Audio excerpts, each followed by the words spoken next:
I don't have far to fall. I don't have far I'm to two burn. steps down the dark side already. I So don't have David, far how to many burn. jiggers have you had? This is number 7. Number 7. Number 7 in what, like an hour? Yeah.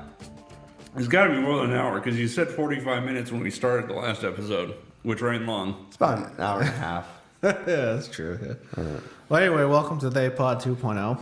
Oh, you're already recording? Yeah, surprise, bitches! Oh, yeah. Stealth episode. Ass I like to it a lot. ass. So today we're going to talk about Disney. As a whole.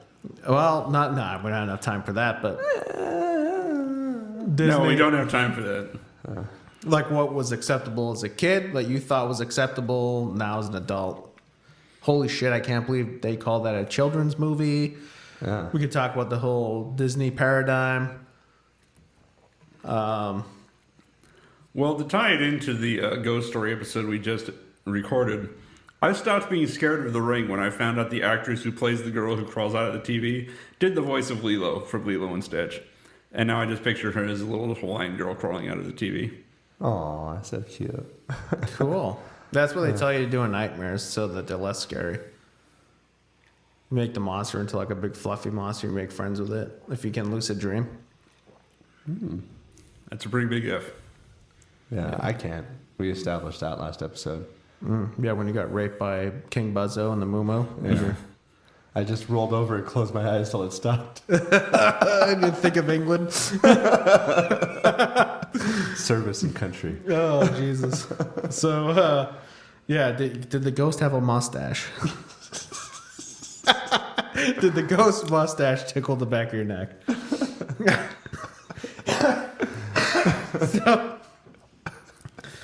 So anyway, date rape aside, we're talking about Disney now. We're afraid that by talking about Disney and scrutinize them a little bit, the Imagineers are going to show up to the studio and fucking smoke us because they're assassins and Disney's Disney.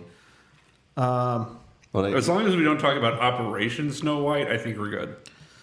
Disney is one. I said it 100. If I said it once, I said 100 times. It's phenomenal. The day Disney is in any kind of economic trouble or the Disney brand loses its significance in Western culture, then humanity's doomed. Because Disney sells happiness. happiness. It sells hope. Not like Obama hope, but like hope. Like actual, like positive feelings. Like everything that is good in humanity. That's what kind of Disney they could sells. pretty That's the much brand. break anyone. Like they have something, whether it's an old movie, a new movie, a television show, whatever. They have something that will get to everyone. Yeah. Yeah, for sure. What was the last Disney movie either of you guys watched? Star Wars Episode 7. Technically, yeah. Yeah. But If you want to go by like the Disney logo appearing in the movie, it'd probably be one of the Disney Pixar ones. Like Generic Disney Pixar movie.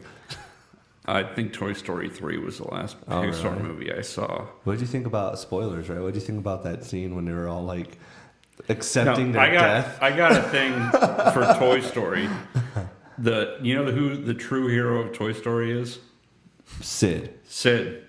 I knew right. I knew you'd fucking say Do you that. know why though? Do you know why? because Do you know read the rationale? Wikipedia page. Because it's the complete opposite No, of what do you know the everyone else rationale thinks. behind that? Do you know the rationale behind I that? think Please it's outside the box. Enlighten us. Okay, so Toy Story 1, nobody knows that toys are alive, and at the end of Toy Story 1, they reveal themselves to Sid. So Sid is the only one who knows that toys are alive. Sid obviously has a shitty home life. You see a dad who's fucking drinking, surrounded by beer cans. It's a Disney movie, so they're not going to go into too much detail, but that's really all the detail that they're willing to give. And really his only sin as the quote-unquote villain is that he takes toys apart and puts them together in new and interesting ways. Because he's comes from a bad home, he can't afford new toys all the time, so he makes his own. And this is only a sin because toys are alive. And he didn't know this until they're revealed to be alive to him at the end. Toy Story 2, he doesn't appear. Toy Story 3, we see him as a garbage collector. Yes. But unlike a little comeuppance that you would expect, he's actually happy as a garbage collector. You see him listening to music, he's happy, he's jamming out, and he has a productive job. Fast forward to the end of Toy Story 3, they're at a landfill or waste disposal facility. Incinerator. Right? Incinerator. They're trying to get out, they're trying to escape. The bad guy, I forget the fucking bear's name. Yeah, the pink bear. The strawberry bear is also there. There's no other toys there. You never see any other toy in the landfill saying, "Take me with you." There's nobody else to save. It's just the hero toys and the one villain toy who just got there. Why are there no toys in the landfill? Because Sid takes them. Because Sid takes them, he fixes them because he knows they're alive.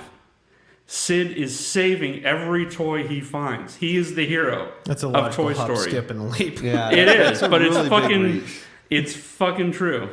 I can explain rain, therefore God. Therefore Vis-a-vis, I am God. No, this is I can't explain. This is an explanation for something we see in the movie. We see in the you movie mean- that there you are mean no other what toys. what you So- don't see. So would in the movie. you say that you believe that Sid is the one who The fixes truth those is toys? out there, Chris. So you're believing something that you don't know to be fact. But he's jumping to a conclusion, and now he has to prove his conclusion because the truth is out there. Yeah.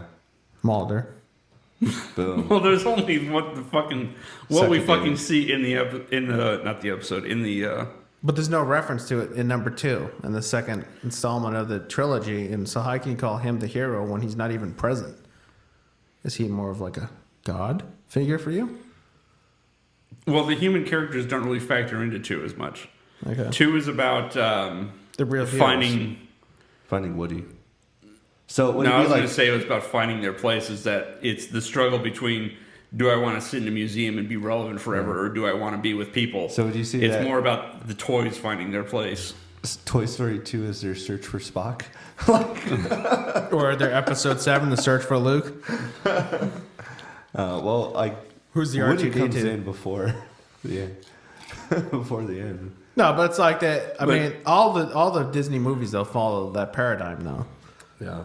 I mean, the Disney paradigm, it's where, you're born good or you're born evil. It's very predetermined. The good guys always will be good. The bad guys will always be bad, and they serve to force the protagonist, usually a young protagonist coming to age, that they have to come into and accept their goodness. And people in the middle, or the minor characters, will be pulled like your Sid or whatever is Sid. What about They'll be pulled to one side. have you seen based The on their- Incredibles? Yeah, the family. Yeah, you've seen The Incredibles. What about Syndrome?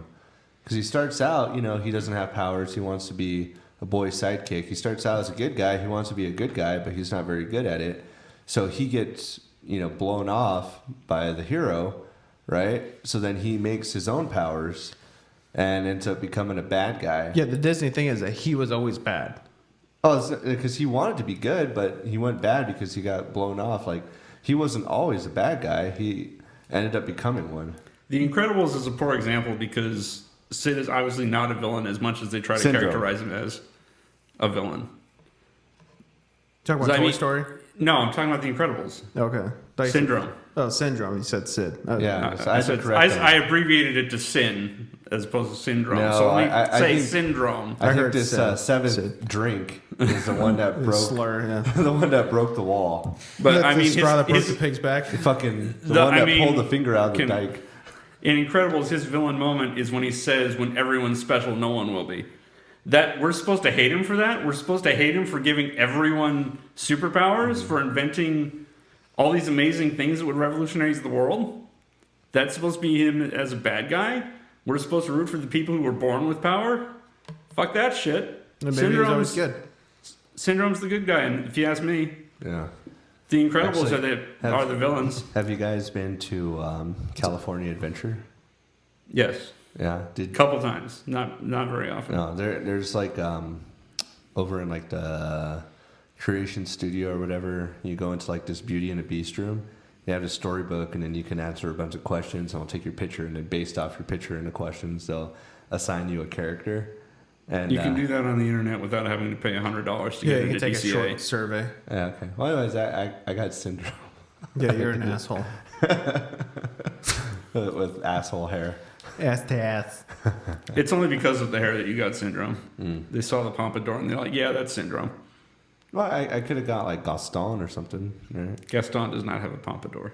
He has a ponytail, but it comes up in You the don't front. have a ponytail. It comes up in the front. You can't tell from the back. It's kind of business up front, Party in the back. but it's not. It's opposite. When was the last time either of you guys went to Disneyland? Shit. Like 6 years ago, I went with my brother and his ex-girlfriend. I went right after they remodeled Star Tours because I loved Star Tours as a kid. That was my favorite ride. And they ruined it. They did ruin it. Thank you. Because they added all fucking prequel references to it. I remember Well, going it's- there, and like those people that lead you along, like you take the shuttle from the parking lot. Our brother's a wise ass, and everything's all so positive, and this is where our guests go. Stand in line, big like Mickey Mouse glove, and we're standing there, and it's like, okay, next guest, step right up into this bus. And it was my brother, and he goes, "Why is that where all the magic happens?" And the guy looks and goes, "No, that's where our special guests go." Like completely just saying, "Fuck you," but in the Disney way. And my brother he just closes his eyes, nods, and goes, "I'll accept that."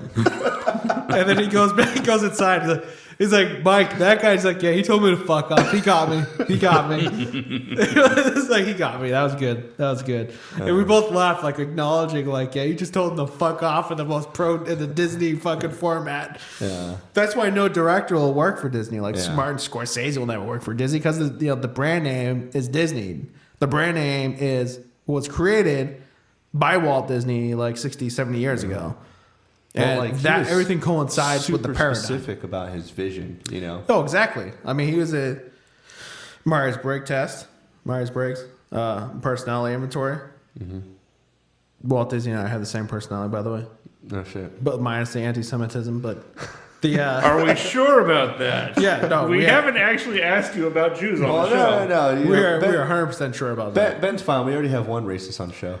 Looking at you, David. I was gonna say BT's not on the show anymore. Oh, he was self-hating. Yeah, Yeah. he's one of those guys. But no. So the brand was already designed. So Walt Disney's vision remains, and everything must coincide to the Disney paradigm, and it still fucking works. The man was a genius, and he was a creative genius, and now that's why actors like Martin Scorsese would be like, I'm not going to work for Disney. Like, I want my vision, my art is what I come up with, how I direct. That's my art, my influence into the piece of art that I'm creating and directing. Who's Disney, that's not going to happen. Who's the Shaun of the Dead guy? I can't think of his name. Simon Pegg? No, the director. I don't know who directed Shaun of the Dead. It's the same guy, like him, Shaun of the Dead, and The World's End. At World's End. Hot and Fuzz. Hot Fuzz. Yeah, same director. Originally, he was doing Ant-Man, and he ended up having Edgar White. Edgar Wright. Yes, that's right. Yeah. He walked from Ant-Man because they couldn't pigeonhole him into what the Disney vision was.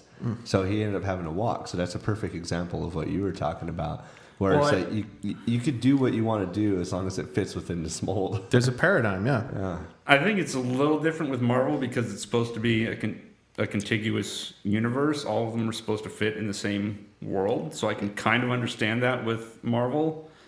Yeah, And I realize it falls under Disney, so it's kind of the same problem. But superheroes that kind of have their own thing going on. It's like its own mythology, right. so to speak. If we can look at it in that like literary context. But it's got to have a continuity between the movies because these characters all exist in the same universe. His problem wasn't with the continuity. His problem was with them just holding a finger on him, like, this is okay, that is not okay. Even if it doesn't have to do with continuity. Yeah, they had a very specific plan for him in the movie, and that didn't work for him as an artistic director, so he ended up having to walk. Right, but I'm willing to forgive that of the executive meddling in a situation like Marvel's in where they're trying to build a universe that all of these movies exist But Marvel is its own brand. That brand Right. is established. That's why I think I understand what you're saying. Because there is a brand and it is Marvel, and everything must coincide with the branding, which is Marvel. Disney, same thing. So when you have like a Disney Marvel type of So, yeah, like if, it's not Nexus, that's not gonna be as tough. forgivable with just Disney generally because the movies aren't necessarily connected to one another.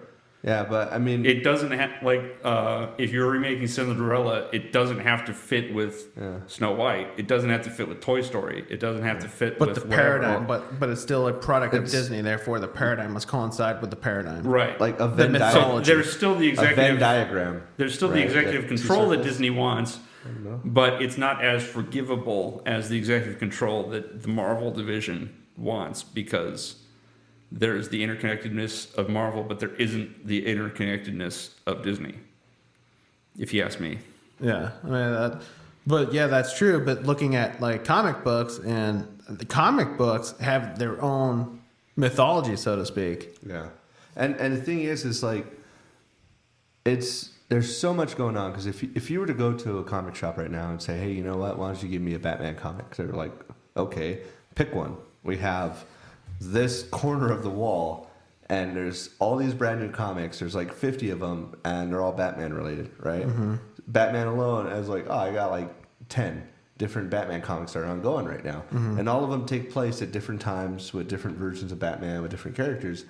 And that's one of the things about comic books and their canon, is that like typically in the big picture of it, they'll pick up different stories and accept stuff as canon. Other stuff could just be like a one shot. It could be in Earth 2. It could be in a different universe. Doesn't that depend on the writer as well? But hold on. But taking a step back, looking at the bigger picture and draw a similarity between Disney, looking at the meta behind it, you have different incarnations or reboots of Batman, different stories, different heroes. Like you have Batman, you have all these other people, Superman, whoever. They're basically archetypes of what we're trying to portray. Like in a great movie that exemplifies that is Unbreakable, where humanity, kind of like Carl Jung's archetypes, where there's a certain schema, a certain mold that people like will kind of attribute for mythological or supernatural abilities or excellence. We have a tendency to deify that. And so it's like a period of like apotheosis where we try and take like something like Beowulf, for example. We kind of almost make him into like Achilles, Ajax. We make these big names from antiquity, like some kind of like god, and maybe that's the basis of our gods. Jesus, for example. We look at that, and that's the kind of the paradigm that comic books have. It's like we're taking these things, that these desiderata that we find for society, and we project that, and we embody them physically. We embody them into a character. It just so happens these bodies always wear tights and onesies and silly masks.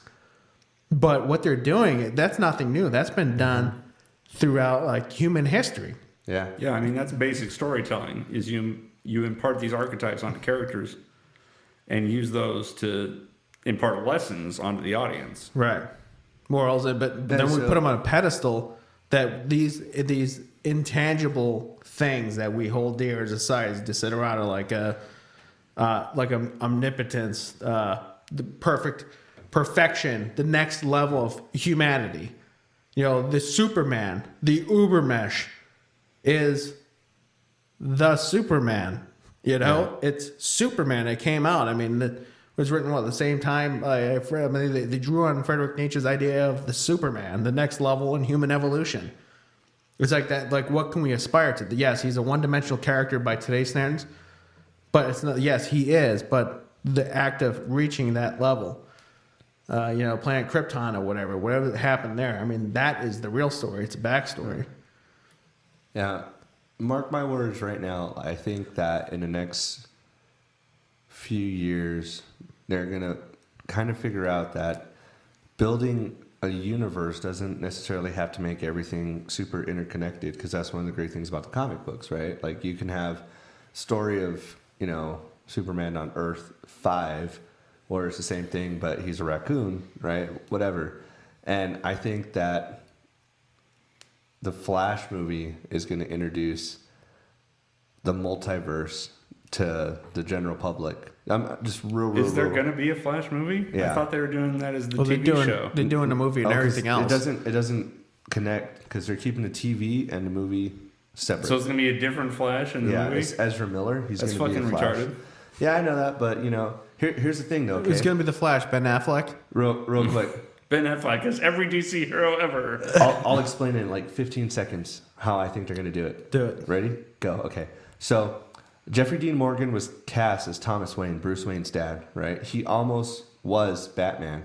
He has a history with Zack Snyder. I think that he got cast as Thomas Wayne because in the Flashpoint Paradox comic, Bruce gets killed instead of Thomas and Martha. And Thomas and Martha, the Waynes, end up becoming Batman and the Joker. So I think they purposely cast him as Thomas Wayne so that way he could play this Flashpoint Batman in the Flash movie. I in the future. really doubt they're going to get that deep into the comic I think continuity. they will because they're playing catch up right now. They with only Marvel. do what's accessible. Like as soon as Dark Knight Rises said Bane's going to be the villain, everyone knew Batman was going to have his back broken because that's the only touch point with Bane that most people understood was the scene where Bane breaks Batman's back. And what happened? Bane breaks Batman's back. I'm calling it right now. I think I think that's too esoteric a reference for them to make. Well, now we're getting those muddy waters that we covered in the first day pod with BT about like what's accessible. All of a sudden we have fans, and then we have people who claim to be fans that pose because of the internet.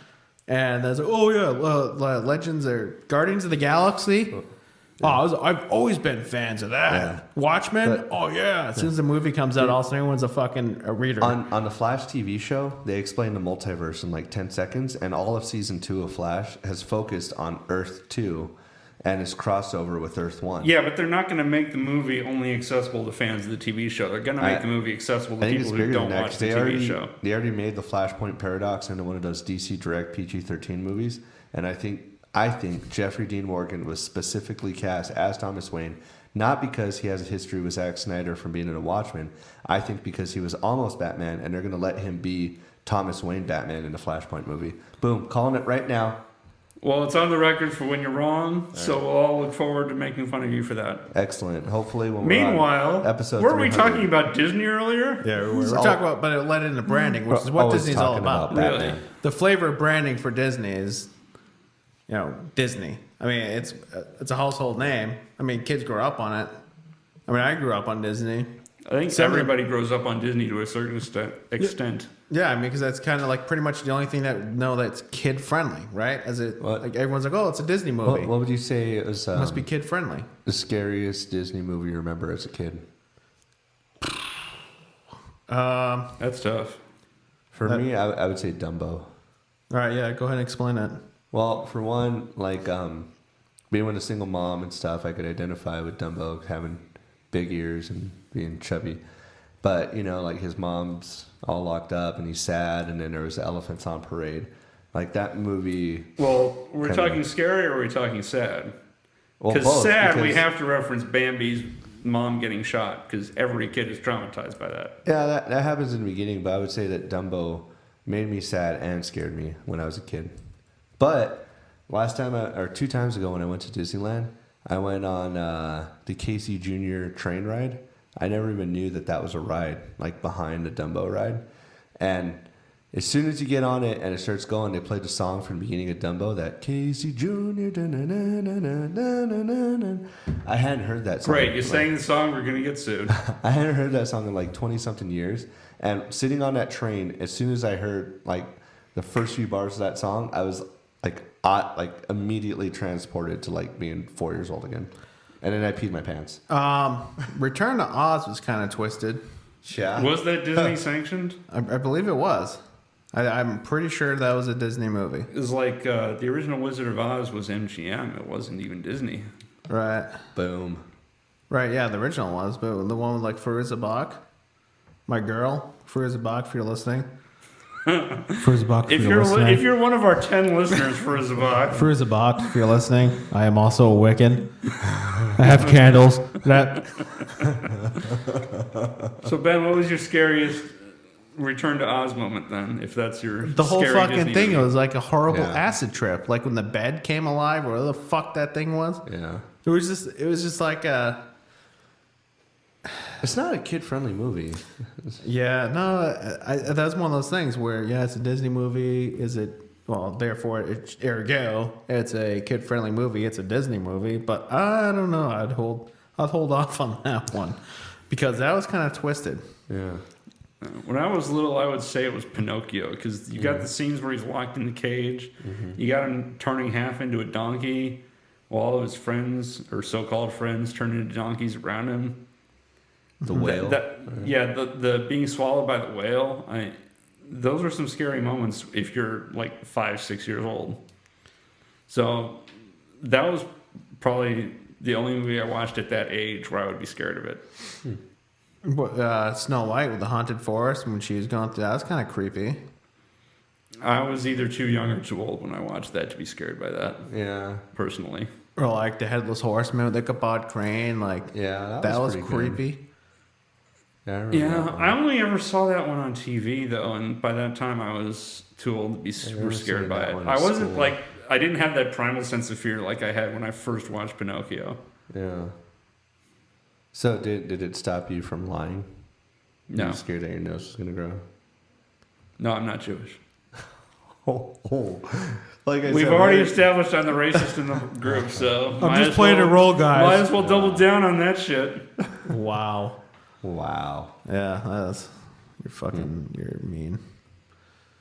Yeah, that was those are pretty creepy movies. Let's see. Was anybody else?